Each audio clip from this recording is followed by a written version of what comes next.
তপন, তাড়াতাড়ি চল বাবা। এভাবে আস্তে আস্তে হাঁটলে তো কালকে সকালেও বাড়ি ফিরতে পারবো না। আমি আর হাঁটতে পারছি না বাবা, খুব কষ্ট হচ্ছে। তাহলে কাঁধে ওঠ, আমি তোকে বয়ে নিয়ে যাচ্ছি। না না বাবা, কাঁধে চড়তে ভালো লাগে না।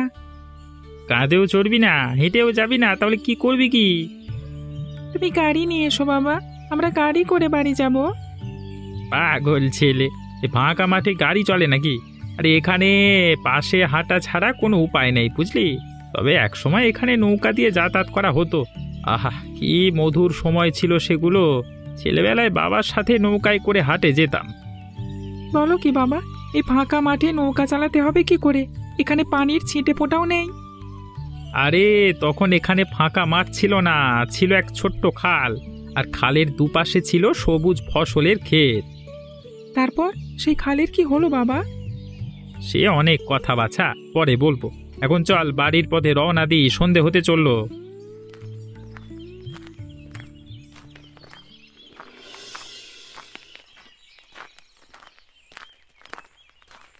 গিন্নি, আরে ও গিন্নি, কোথায় গেলে?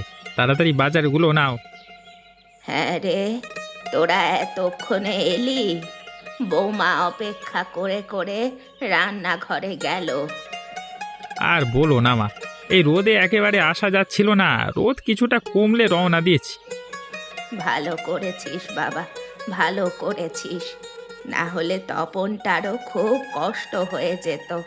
তা দাদু ভাই, আমার জন্য কি এনেছো? তোমার জন্য পান সুপারি এনেছি দিদিমা। ভালো করেছো ভাই, আমার পান সুপারি একদম ফুরিয়ে গেছে। তোমাকে পান সুপারি এনে দেওয়ার বিনিময়ে আমাকেও কিছু দিতে হবে দিদিমা।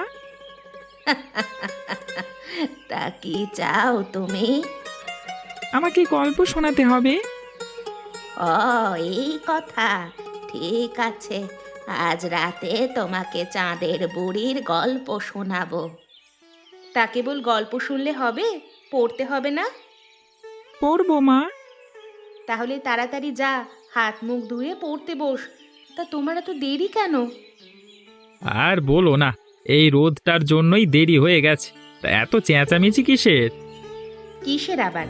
কুয়োতলায় গাঁয়ের ঝি বউরা ভিড় করেছে, পানি নিয়ে সব ঝগড়াঝাটি করছে। এই যে পানির সমস্যা শুরু হলো, এটা যে কবে শেষ হবে? অবিমল, তুই আর বসে থাকিস না বাবা, হাত মুখ ধুয়ে নে। জলটা কখন শেষ হয়ে যায় কে জানে। অতপন, বাবাকে এক ঘটি জল এনে দাও। ও ভাবি, কখন থেকে জল তুলেই যাচ্ছ?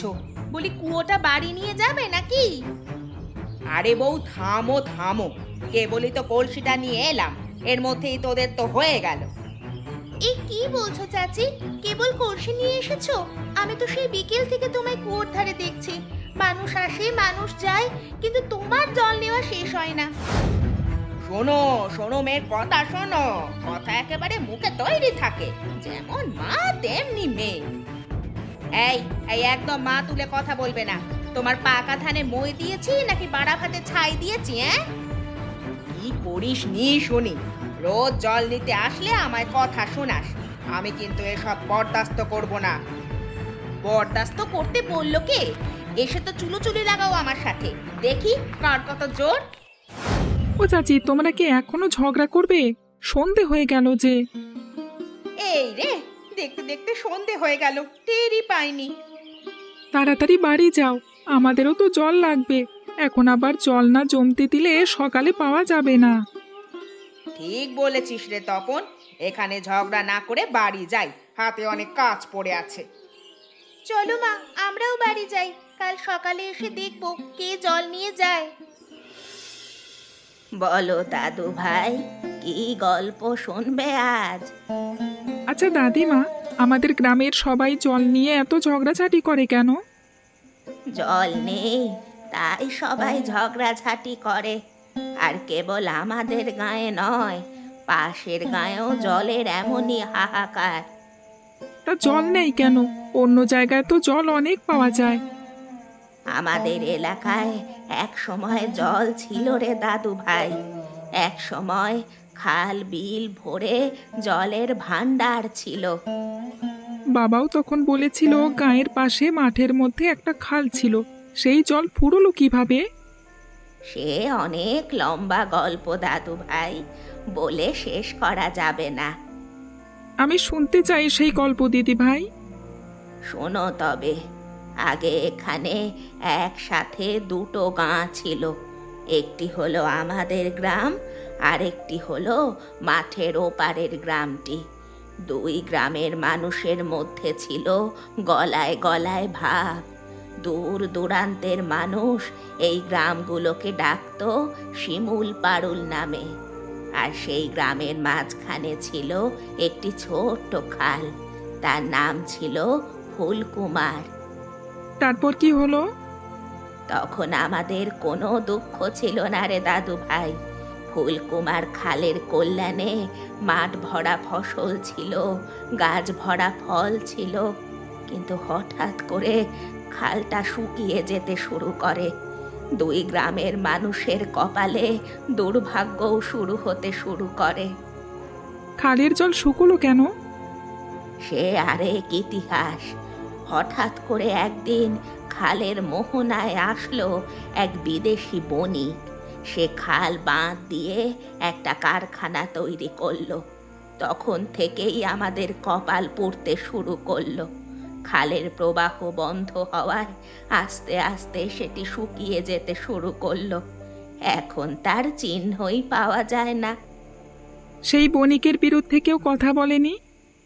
না রে, কেউ কিচ্ছু বলেনি। এ গাঁয়ের মানুষ বলে ও গাঁয়ের মানুষ প্রতিবাদ করুক, কিন্তু কেউই প্রতিবাদ করেনি। ওহো, এখনো কি সেই কারখানা আছে? আছে বই কি, সেই কারখানার জন্যই তো আমাদের এত দুর্গতি। ও আচ্ছা, আমি গিয়ে যদি সেই কারখানা ভেঙে ফেলি তবে কি খালে জল আসবে? না না দাদু ভাই, এই কথা মুখেও আনিস নে।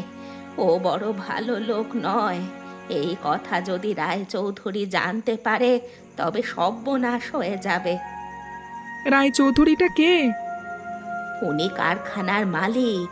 কেউ তার বিরুদ্ধে কথা বললেই তাকে মেরে ফেলে। গায়ের সবাই যদি এক হয়ে তার বিরুদ্ধে কথা বলে তবে তো উনি পিছু হাঁটবেন। কে করবে এই কাজ দাদু ভাই? সবাই তো ভয়ে ভয়ে থাকে, না জানি কখন কার মাথা যায়। তপন, ও তপন, তুই এখানে? হ্যাঁ মা, আমি দিদিমার কাছে গল্প শুনছিলাম। তাড়াতাড়ি আয় বাবা, আমি কখন থেকে ভাত নিয়ে বসে আছি, সব ঠান্ডা হয়ে যাচ্ছে। ওমা, আপনিও আসুন। আসছি মা, আসছি। চলো দাদু ভাই, আগে খেয়ে নেই। পড়ো দাদু ভাই, পড়ো। মন দিয়ে পড়াশোনা করো, না হলে যে বড় হতে পারবে না। বড় হলে কি আমি রায়চৌধুরীর চেয়েও শক্তিশালী হতে পারবো দাদি? চুপ করো ভাই, চুপ করো। এমন কথা বলতে নেই। কখন যে কে শুনে ফেলে তখন আরেক কেলেঙ্কারি হবে।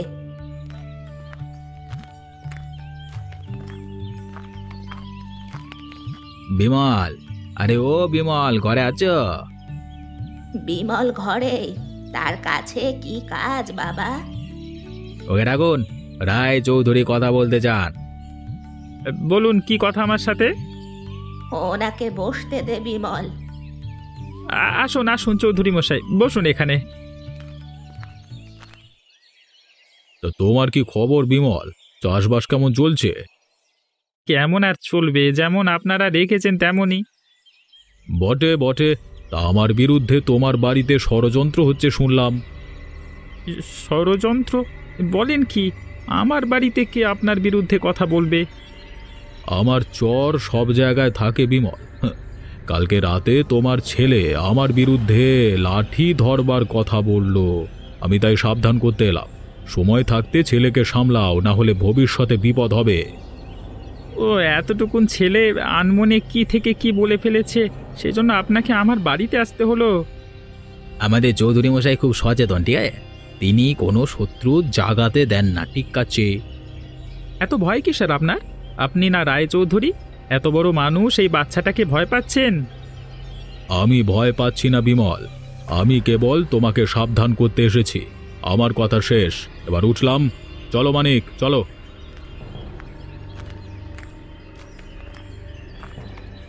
হ্যাঁ গো, কি বলে গেল ওরা?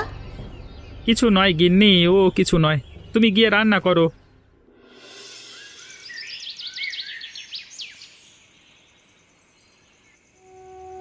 হ্যাঁ গো, এখন কি করবে? রায়চৌধুরী যে আমাদের শাসিয়ে গেল। ওর শাসানোতে কি আমরা ভয় পাই? যা সর্বনাশ করবার তা তো করেছেই। দাদা, ঘরে আছো? কে? প্রকাশ? আয় ভাই, আয় আয়, বস এখানে, বস বস বস বস। তোমার সাথে কিছু জরুরি কথা ছিল দাদা। বল না, বল বল বল। আমরা কাজ ছেড়ে চলে যাচ্ছি দাদা, তাই ভাবলাম তোমাকে বিষয়টা জানাই। তুমি তো অনেক তুমি করেছো, আর আর এখানে থেকো না, চলো শহরে চলে যাই। সে কি রে, তোরা হঠাৎ গাঁ ছাড়ছিস কেন? এখানে আর কিসের জন্য থাকবো? ফুলকুমার খাল শুকিয়ে কাঠ হয়ে গেছে, আমরা দুই গায়ের মানুষ ধুকে ধুকে মরছি, এভাবে কি চলা যায়? ও গায়ের কথা বাদ দে, ওরা আমার শত্রু, কিন্তু তাই বলে তুই বাপের ভিটে ছেড়ে চলে যাবি, এটা কেমন কথা? নিজে বাঁচলে বাপের নাম, আগে আমরা বাঁচি, তারপর বাপের কথা চিন্তা করা যাবে। না প্রকাশ, আমি কোথাও যাব না, যতদিন আছি এখানেই থাকবো। তুমি না যাও, তবে তপনকে আমার সাথে দিয়ে দিও। তপনকে কেন? রায়চৌধুরী তপনের কথা শুনেছে, উনি ওর যে কোনো ক্ষতি করতে পারেন। ও এই কথা, ঠিক আছে, তুই তবে ওকেই নিয়ে যা, আমি এখানেই আছি। তোমরা তবে ওকে তৈরি করে রাখো, আমি কালকে সকালে ওকে নিয়ে যাব।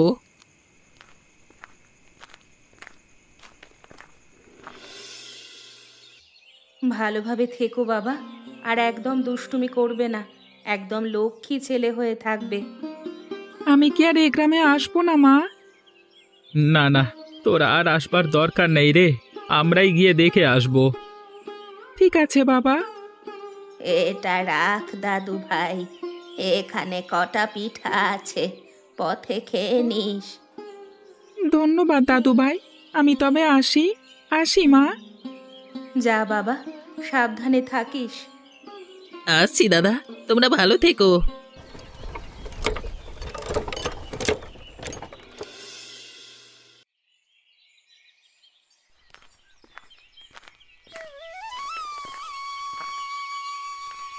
জল নেই গো, কোথাও একটুও জল নেই, এভাবে আর কত দিন চলবে প্রভু, কত দিন চলবে? কি হে বিমল, এভাবে বসে কি ভাবছো? আর কি ভাববো চাচা, ভেবেছিলাম ভাগ্যের কথা, কি থেকে কি হয়ে গেল বলুন তো। এক সময় এখানে ফসলের অভাব হতো না, আর এক মুঠো শস্য ফলাতে হলে দিন রাত পরিশ্রম করতে হয় এখন। কি আর বলবো বাবা, সব ফুলকুমার খালের অভিশাপ। চোখের সামনে ধীরে ধীরে খালটাকে মরে যেতে দেখলাম, দুই গায়ের মানুষ কিচ্ছু করতে পারেনি। কি আর করবার ছিল, কথা বললি যে মরতে হতো। তা আপনাদের গায়ের কি খবর, চাষবাস হয়? তোমাদের গায়ের মতনই সব, কেবল কটা পুকুর আছে, দেখে খাওয়ার জলটা পাই। চাষবাস তো কবেই উঠে গেছে। এখন বেদুইন হওয়া ছাড়া উপায় নেই। উপায় তো আছে, রায়চৌধুরীর কারখানাতে কাজ করো গিয়ে, ভাতের অভাব হবে না। ওই কাজের উপর থুতু দিই আমি, আমাদের মুখের ভাত কেড়ে নিয়ে আমাদেরই কাজ দেওয়া হচ্ছে। আস্তে বাবা আস্তে, এসব কথা এইভাবে বলতে নেই, কখন কে শুনে ফেলে। আমি না বলি কেউ একজন তো বলবেই। আরে কার এত দায় পড়েছে, যাক সেসব কথা, আমি বাড়ি যাই, পরে কথা হবে। হ্যাঁ হ্যাঁ চাচা, যাও, আমিও বাড়ি ফিরবো এখন।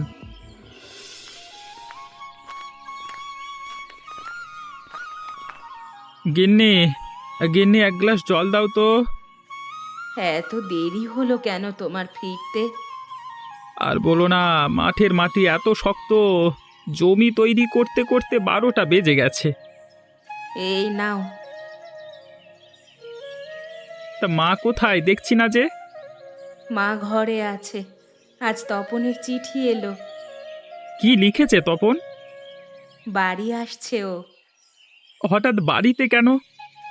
তা কিছু লেখেনি, বেড়াতে বোধহয়। এতদিন পর বাড়িতে আসছে, কিছু করো ছেলেটার জন্য। সে আমি করব, তা তোমার কিছু হাট বাজার করে দিতে হবে। কি কি লাগবে বলো, আমি বিকেলে বাজারে গিয়ে নিয়ে আসবো। চাল, ডাল, তেল, নুন আর মাংস। এ হলেই হবে। ও বৌমা, মাছ আনতে বলো বিমলকে।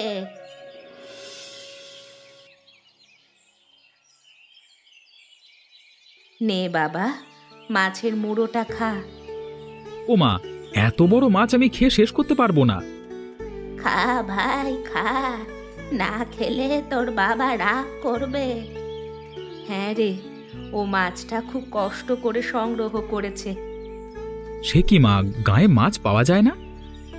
যাবে কি করে, খালে যে জলই নেই। ও, সেই রায়চৌধুরীর কারখানা এখনো আছে? হ্যাঁ বাবা, তবে ও নিয়ে তুই কিছু ভাবিস না। চৌধুরী মশাই দিন দিন খুব ভয়ঙ্কর হয়ে উঠেছে। আমি কিছু বলবো না মা, আমাকে নিয়ে তোমরা চিন্তা করো না। আমার খাওয়া হয়ে গেছে, এখন উঠছি। সে কি ভাই, একটুতেই খাওয়া হয়ে গেল?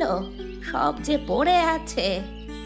পরে খাবো দিদিভাই, এখন জয়ন্তদের সাথে দেখা করতে যাব। আর কত বসে থাকবো এখানে জয়ন্ত, এবার চল উঠি।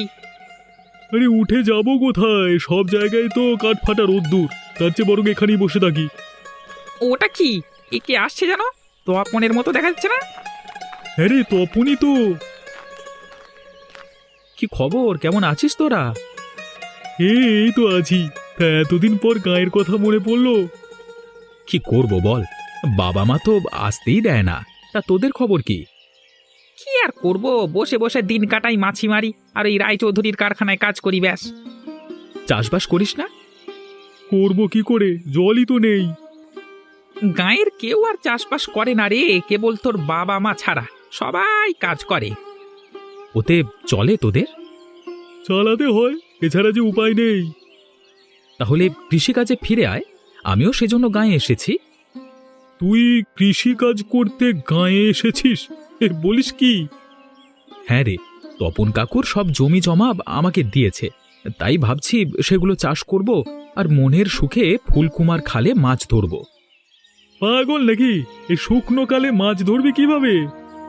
সেজন্য তো জলের দরকার। জল আনবো তাহলে? জল আনবি তো কি করে? ওই রায়চৌধুরীর কারখানা উড়িয়ে দিয়ে খালে জল আনবো।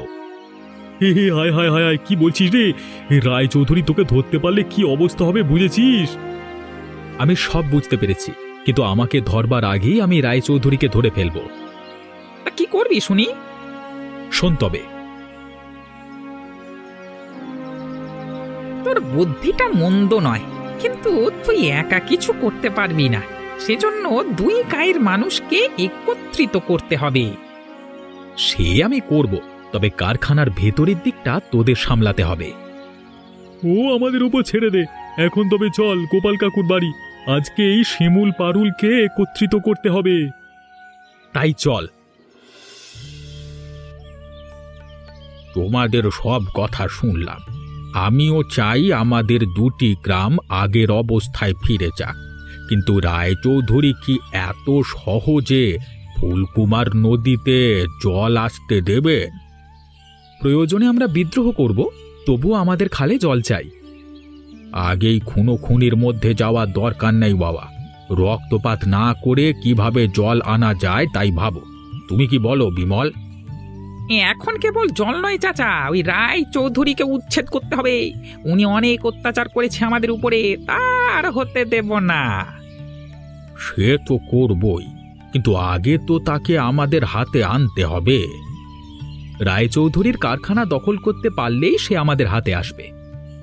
ওই কারখানা দিয়েই মূলত খালের মুখটা বন্ধ করে দেওয়া হয়েছে, আর কারখানার ভেতরে একটা সুইচ গেটও আছে খালে জল আসবার। যদি ওটা কোনোভাবে খোলা যায় তবে মুহূর্তেই কারখানা ভেসে যাবে। বুদ্ধিটা মন্দ নয়, কিন্তু সেই সুইচ গেটটা খুলবে কে? এই সুইচ গেটের বোতাম একটি ঘরে আছে, যদি কোনোভাবে সেই ঘরে ঢোকা যায় তাহলেই কাজ হয়ে যাবে। কিন্তু রায়চৌধুরী কি যাকে তাকে সে ঘরে ঢুকতে দেবে? সেই জন্যই বলছি কৌশলে কাজ করতে হবে। আচ্ছা, কাউকে পাঠিয়ে যদি সেই বোতাম খোলা হয় তাহলে কেমন হবে? সেটাও করা যায়। সেদিন রায়চৌধুরী বলেছিলেন তার একটা কাজের মেয়ে দরকার। যদি কোনো বুদ্ধিমতী মেয়েকে তার কাছে পাঠানো যায় তবে সে ঠিকই সেই বোতাম টিপে সুইচ গেট খুলে দিতে পারবে। বুদ্ধিমান মেয়ে? কে আছে তেমন বুদ্ধিমতী মেয়ে, মানে বুদ্ধিমান মেয়ে? কেন, আপনার মেয়ে মিনুবতী? না না না না, মিনু না না, মা এসব কাজ পারবে না বাবা। ও বাবা, ও খুব ছোট, কি করতে কি করে ফেলবে কে জানে। আমি পারবো বাবা, তুমি আমাকে যাওয়ার অনুমতি দাও। পারবি তুই মা? তুমি চিন্তা করো না মিনুবতী, আমরা থাকবো তোমার সাথে, তোমার কোনো ক্ষতি হবে না। আমার কোনো ভয় নেই, আমি আছি তোমাদের সাথে। বেশ, তবে কালকে সকালে তোমাকে আমি নিয়ে যাব। আমারই কি সর্বনাশ হলো গো! বাবা কেন আমাকে ছেড়ে চলে গেল গো? এখন আমি কোথায় থাকবো, কার কাছে থাকবো? কে আমাকে একটু আশ্রয় দিবে গো? কেঁদো না মা, কেঁদো না। কাঁদলে তো আর মৃত মানুষ ফিরে আসবে না। তা গোপাল মরল কি করে? কাল রাতে খেয়ে ঘুমিয়েছিল, আমি বারবার বলেছিলাম মশারি টাঙাতে, আমার কথা শোনেনি বাবা, তাতেই তার কাল হলো। মশারি না টাঙনে মরে গেছে? বলো কি, এইরা কি ধরনের কথা? আমি তো টাঙাই না, মরে কথা বলে। আমাদের ঘরের মাটির নিচে এক বিষধর সাপ থাকতো, আমি কবার দেখেছি সাপটিকে, কিন্তু কখনো কারো ক্ষতি করেনি বলে ওকে মারিনি। সেই সাপটি কাল রাতে বিছানায় উঠে বাবাকে। সবই কপাল, না হলে কে জানে এভাবে বিছানায় মরণ হবে। বাপনার মরে যাওয়ায় মেয়েটি একেবারে সাগরে পড়েছে কর্তা। তিনকুলে কেউ নেই, ওকে যদি আপনার এখানে একটা কাজ দিতেন খুব উপকার হতো কর্তা। বেশ বেশ, তোমাকে আমার ব্যক্তিগত পরিচারিকা হিসেবে নিয়োগ দিলাম। তুমি এখন থেকে সব সময় আমার সাথে থাকবে। আমি তো আছি কর্তা, আর কেন লাগে? আমার শরীরের অবস্থা ভালো নয় মানে, তুমি নানান কাজ করো, তাই আমার সর্বক্ষণ মানে একটা সঙ্গী প্রয়োজন হয়। বেশ বেশ, আপনার যা ভালো মনে হয় তাই করুন। তুমি আজকে থেকেই কাজ শুরু করো মিনু। এসো, তোমাকে আমার অফিসে নিয়ে যাই। যা মিনু যা, আজকে তোর কপাল খুলেছে। এটাই হলো আমার অফিস, এখানে থেকে আমি আমার কারখানা নিয়ন্ত্রণ করি। বাবা, কি সুন্দর ঘর, দেখে আমার চোখ জুড়িয়ে যাচ্ছে। আজকে থেকে তুমি এই ঘরে থাকবে আর আমার সেবা করবে। ঠিক আছে চৌধুরী বাবু, আজ থেকে মন প্রাণ দিয়ে আপনার সেবা করব। ওখানে একটা গুপ্ত কুঠুরি আছে, সেখানে আছে বিভিন্ন বোতাম। সে বোতাম দিয়ে আমি কারখানার বিভিন্ন জিনিস নিয়ন্ত্রণ করি। সত্যি এরকমও কি হয়? বোতাম দিয়ে সবকিছু নিয়ন্ত্রণ করা যায়? হবে না কেন, এই যুগে প্রযুক্তি কত উন্নত হয়েছে দেখলে না? আমি একটা বোতাম দিয়ে ফুলকুমার নদীর পানি আটকে দিলাম। ও তাই? তা সেই বোতামটি কেমন? বড় একটি নীল বোতাম, আরেকদিন তোমাকে দেখাবো। এখন আমায় একটু ঠান্ডা পানি খাওয়াও তো। ঠিক আছে, এখনই দিচ্ছি। এই নিন কর্তা, এই আপনার পানি। আহ, আজকের পানিটা একেবারে অন্যরকম লাগছে। কেমন লাগছে বাবু? কেমন যেন ঠিক বলে বোঝাতে পারবো না। আমার হাতে খেয়েছেন বলে লাগছে বোধহয়। হ্যাঁ, তাই হবে। দেখো না, পানিটা খেতেই আমার কেমন জানি ঘুম ঘুম পাচ্ছে। বেশ, তাহলে আপনি ঘুমান, আমি মাথায় হাত বুলিয়ে দেই। কে? আমি জয়ন্ত। ভিতরে এসো, কাজ হয়ে গেছে। বোতামটা কোথায় জানতে পেরেছো? ওই যে ওই ঘরের ভিতরে। ঠিক আছে, আমরা যাচ্ছি। ওদিকে মানে মানিকটা আমাদের খোঁজে আসছে, তুমি বাইরে গিয়ে সামলাও ওকে। হ্যাঁ, আমি যাচ্ছি এখনই। এই যে মিনু, তুমি জয়ন্ত আর বাদলকে দেখেছো? কই না তো, কেন, কি হয়েছে? আর বলো না, হঠাৎ করে ওরা কারখানার শ্রমিকদের ঘন্টা বাজিয়ে ছুটি দিয়ে দিয়েছে। ছুটি দিয়ে দিয়েছে? বলেন কি? কেবল কি তাই, তারপর বলা নেই কওয়া নেই এদিকে দৌড়ে আসলো। না তো, আমি ওদের এদিকে দেখিনি। কিন্তু ঘরের ভেতরে তো ওদের কথা শোনা যাচ্ছে। ওরা ভেতরে কেন গেল? এখনো বুঝতে পারেননি ওরা কেন গেছে? হাই বিধাতা, তবে কি? বাঁচাও, কারখানা ভেসে যাচ্ছে, বাঁচাও বাঁচাও, ভেসে যাচ্ছে, কে কোথায় আছো, বাঁচাও। জল, জল কোথায়, জল কোথায়, জল কোথায়? ওই যে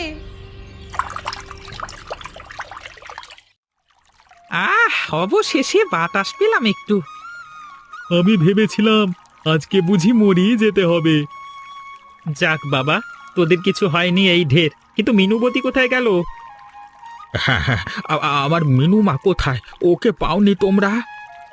ও তো বের হয়ে গেছিল আমাদের আগে, কিন্তু তারপর কোথায় গেছে তা তো জানি না।